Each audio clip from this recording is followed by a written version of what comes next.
তারেক রহমানের নির্দেশে শীতার্ত মানুষের পাশে রয়েছে সব নেতাকর্মী, এমনটাই জানিয়েছেন উত্তর মহানগর বিএনপির সাবেক আহ্বায়ক সাইফুল আলম নীরব।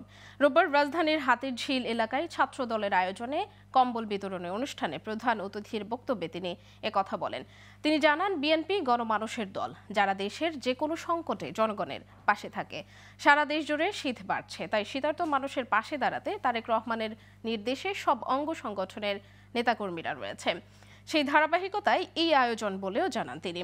এ সময় প্রায় 2000-এর বেশি শীতার্ত মানুষের মাঝে কম্বল বিতরণ করা হয়।